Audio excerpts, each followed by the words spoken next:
Reverend here. I'm full of coffee and piss and vinegar, so time to make a video.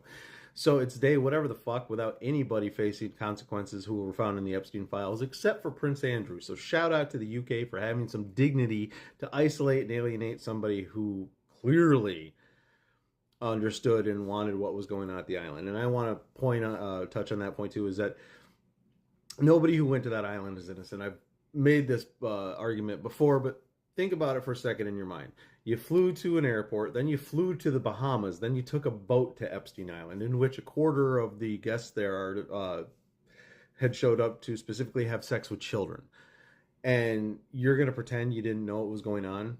You didn't notice the average age of the party was a little bit younger than you're used to? I mean, why are you hanging out with Jeffrey Epstein? I watched the interviews. He's not exactly an interesting guy. Did he get you on the ground floor and some S&P bonds that skyrocketed? Is he just a fun, interesting guy? Is his fucking private chef make an awesome hula shrimp to die for? Like, come on. Who are you selling this to? It's the same thing with like gang affiliated, like Lil Durk and King Von. If you're sitting on trial for something as serious as a capital crime, you probably did it. You know what I mean? And if you're around a bunch of pedophiles on an island in the Caribbean, you probably knew what was going on. But unfortunately, this is America.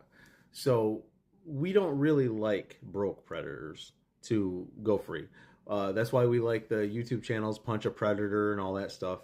Those fat black guy and the fat white guy who go around and lull them into a sense of security, and it's some fucking 80-year-old dude in a wheelchair, and you're like, oh, we got the monsters off the street.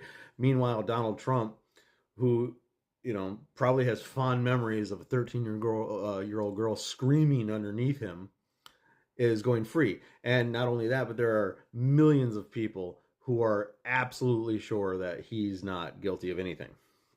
Americans only like to see broke predators go down because we will debate nebulously whoever our favorite politician or celebrity is. I'm sure there's people out there that, why would you ever think Chris Tucker likes little girls?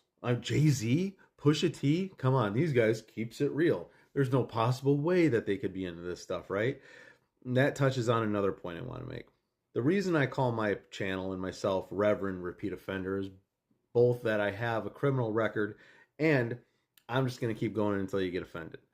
And none of the malfeasance of my past was I allowed to get away with because I didn't have enough money for a lawyer and I wasn't in a position for people to support me. So I had to face the consequences of all my wrongdoing. And unfortunately, that's not happening, especially here in America. And it's kind of like federal agents killing American citizens.